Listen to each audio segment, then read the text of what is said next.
Good morning, it's time for a first look. Today we're looking at Nebula Protocol. Is this the future of passive investing? It could be, it might not. There's certainly some strange things about it, certainly some interesting things about it as well, and we'll dig into all of that after these messages from our sponsors. When you shop for plane tickets, you probably use Kayak, Expedia, or Google to compare ticket prices, so why would you limit yourself to just one exchange when you trade crypto? When you make your trades, you want to make sure you're getting the best possible price, and that's why you should be using Matcha. Matcha routes your orders across all the various DeFi exchanges on Ethereum, Polygon, BSC, Phantom, and Avalanche, and gives you the best possible prices without taking any commissions. Matcha has smart order routing that splits your order across multiple liquidity sources. It also allows you to make limit orders on chain so you can set and forget your DeFi trades. New to Matcha is an integrated fiat on-ramp so you can purchase crypto directly with your credit or debit card and have that fiat be instantly traded for any token that has liquidity. Head over to matcha.xyz/Defiant and connect your wallet to start trading. Step Finance is the front page of Solana. Crypto moves fast with hundreds of applications and new things launching daily. Keeping track of it all is a full-time job. Step brings everything into one easy-to-use dashboard. Step's portfolio management dashboard enables Solana users to visualize, analyze, execute, and aggregate transactions across all Solana contracts at the click of a button. Step is built by DeFi degenerates for DeFi degenerates. Get started today by visiting step.finance and connect your wallet today. Zerion is mission control for Web3, giving users the ability to trade DeFi tokens, transfer assets across chains, and show off their NFT collections all in one place. Zerion offers a multi-chain experience with asset tracking and trading across 7 networks, including Polygon, Optimism, Arbitrum, and BSC, so you'll never miss an opportunity waiting on gas fees to drop. NFT owners can also see their favorite collectibles and art as widgets on their iPhones or Apple Watches and send them to friends and family in a few clicks. Users can explore every corner of the metaverse with Zerion from their web, desktop, and mobile apps. So head to Zerion.io to connect your wallet and get started today. So, passive investing, it's the holy grail of investing. That famous quote from Warren Buffett, the stock market is a device to transfer money from the impatient to the patient. That gets bandied around all over the place. Buffett famously made a bet, and he offered to bet that a fund that simply tracked the US stock market would beat any crew of fancy hedge fund managers over the next decade. He was betting that active fund management was a temporary way to beat the market, and anyone that said that they could do it sustainably over a long period of time was a huckster. In the end, the bet wasn't even close. So I was looking at kind of active versus passive strategies and statistics, and I came across this scorecard written by Murray Coleman at Index Fund Advisors. And the scorecard said that regardless of asset class or style focus, active management outperformance is typically short-lived. And they added that few funds that they studied wound up consistently outranking their peers or benchmarks. So indexes have been traditionally this way of just kind of putting your money into something, leaving it for a long time, and then just allowing the general movement of the stock market to sweep you up, and you don't have to do anything, really. You just sit there and let it happen. Chasing active gains, day trading, these kinds of things, they might work briefly, but you can get burnt real fast. And I think anyone who's traded the crypto markets has come across that themselves. So that brings us to Nebula and how it starts. There's some interesting things about Nebula. So we start with this tweet, the Nebula Protocol paper is live. That's what we've been looking at. There isn't even really a website yet. There's just their documentation. And that's why this really is a first look. Sawit, I'm not even going to try and pronounce his last name, appeared on the Delphi podcast a while back, the general manager of Nebula Protocol. And if you dig into who this person is, he's obviously Thai. His Twitter calls him the lead femboy at Nebula Protocol. I had never come across that before. The lead femboy. And his LinkedIn page, his Twitter profile has kind of feminine, anime, cartoon characteristics about it as well. I've never seen that before. You see that in anonymous developers, but not like this. So the other interesting thing is this is Nebula Protocol at Terraform Labs. So what is the connection to Terraform Labs? Well, I came across this interview with Do Kwon, and this is from last year, actually. And it says, what's next on the agenda for Terraform Labs? In the near-term horizon, we're launching Columbus 5, as well as Pylon and Nebula Protocol. Pylon has already come out. And then it talks about Nebula Protocol, which is an auto-rebalancing ETF protocol for launching and issuing creative ETFs that can contain community-determined allocations to synthetics, crypto assets, and more based on dynamic market conditions. So Nebula is part of the extended family of Terraform Labs, alongside Anchor, of course, and Mirror. So it should have some credibility on that front. So here we are. This is the documentation site for Nebula. It's pretty straightforward, really. I definitely recommend reading it. There's some stuff that will probably go over your head and some stuff that kind of makes more sense.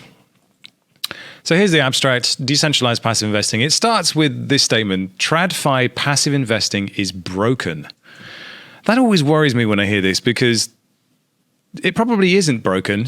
It probably is just exclusive in the sense that not everyone can gain access to it. If that's what they mean by broken, okay. So it says financial products are issued, managed, and controlled by centralized, shrouded institutions with little flexibility and diversity in the products offered. This whole idea of sophisticated investors gaining access to the tools that they need to invest and earn money no matter what, that's denied the unsophisticated retail investor. That's always been one of crypto's big kind of bugbears. And this is what we see now. With the possibilities with DeFi and crypto, we have the opportunity to change that. We unlock a whole new horizon of what we can achieve with products, as well as massively expand the design space that we have access to. And then it says current index protocols in DeFi have yet to truly crack this problem. And then you get this other thing. You hear this a lot through the documentation. But as the industry matures and more sectors and narratives start to emerge, this idea of narratives and stories, that keeps coming back again and again and again. Users need more choices, flexibility, and freedom. We've heard that a long time. So here are the highlights. It's passive investing in indexes. And these indexes are represented as smart contracts called clusters. There's no restrictions on logic or assets, no limitations on strategies.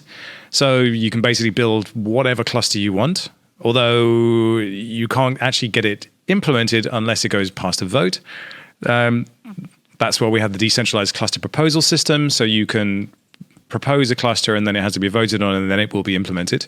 And then there's incentivized, decentralized, and continuous rebalancing. So this idea that the strategy itself can be incredibly dynamic, reacting to market conditions and rebalancing as much as often as every block in order to reflect what's going on in the market. So the clusters, basically, they're these, as they say, an instance of a smart contract, an account-like entity that commands a balance and can invoke a restricted set of operations on the Terra chain.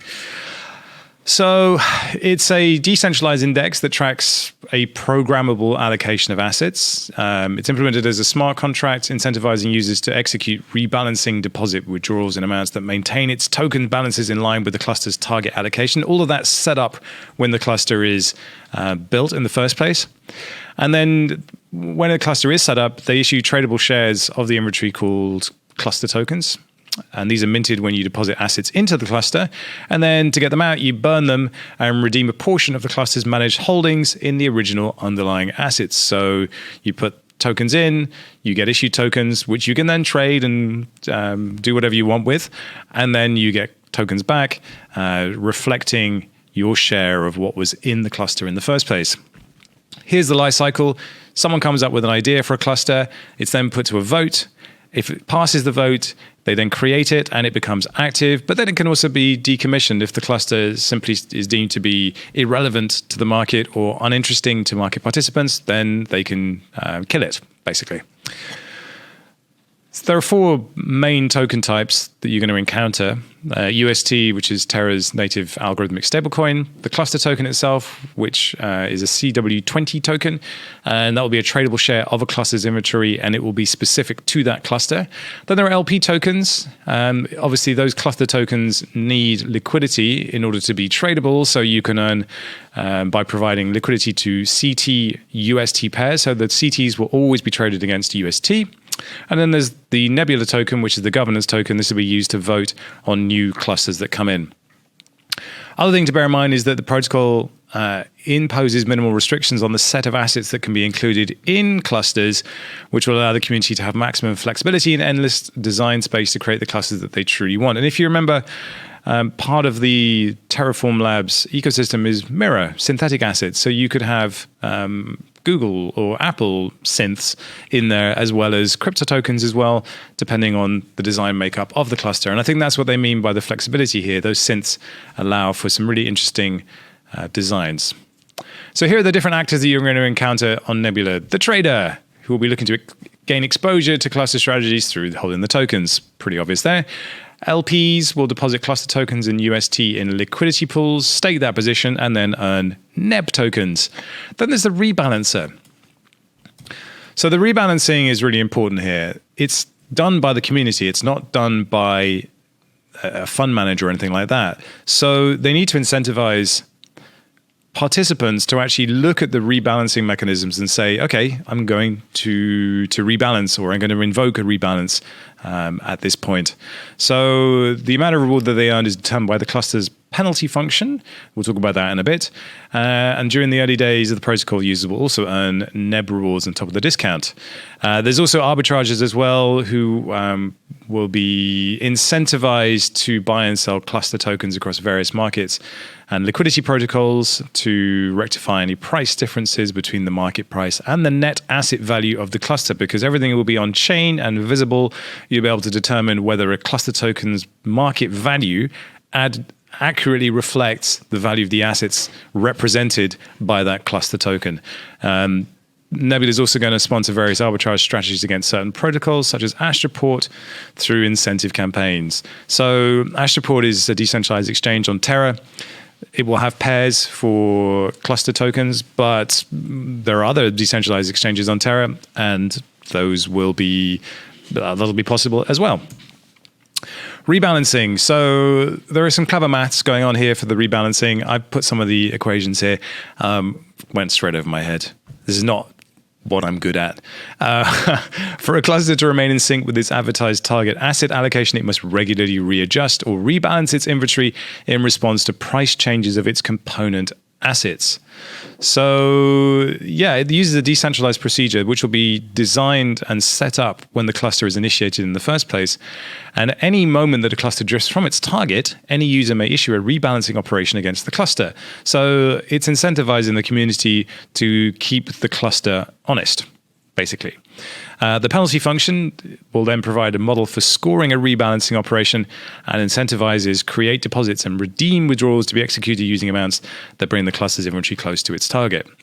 So yeah, I'm really curious to see how that's going to work in principle. As with everything in DeFi, there'll be a game that you can play called the rebalancing game. And if you decide that you are really good at it and you can run bots in the right way to manage those and spot opportunities when they come up, well, then maybe it'd be a profitable way of exploiting the Nebula Protocol. So there's going to be a marketplace on Astroport. As I mentioned, it's the decentralized exchange. They call it I forget what they call it now, but it's something to do with the galaxy of liquidity for Terra. So as they say, to facilitate a positive trading experience, the default marketplace for cluster tokens must aim to ensure the asset pools are liquid. Well, obviously, yes. So as I went through this set of documentation, there was just weird language. It's very fruity language. So as the industry matures and more sectors and narratives start to emerge, this idea of narratives, the protocol opens a new universe of possibilities for decentralized dynamic investments. So this idea of a dynamic investment sort of plays at odds with the idea of a passive investment. So I'm curious what they mean by this. Powerfully expressive, openly accessible, and fundamentally democratic. Nebula allows users to invest in stories. Invest in stories? What kind of story? Is a cluster going to be represented as this sort of grand narrative lore? I'm not sure what they mean here. It feels strangely, like I said, fruity. So it allows users to construct expressive portfolios with a richer vocabulary of investment theses and strategies. When I hear language like this, I'm always slightly nervous that it's trying to create the illusion of something that isn't there. But let's see whether they can build something that actually works here. There's no doubt that for a lot of people, the opportunity to just track an index or invest in an idea, as opposed to having to buy all the different pieces of that idea, that would certainly be appealing. And if they can start to design clusters that really make sense, that actually, can be profitable like that, and that do track a good idea, then well, let's see. So I guess you could, in theory, say, DeFi lending protocols would be an idea. NFT perp floors could be an idea in the future. Who knows? I've certainly seen some attempts to do perp floors on NFTs, but you can kind of see where this is going.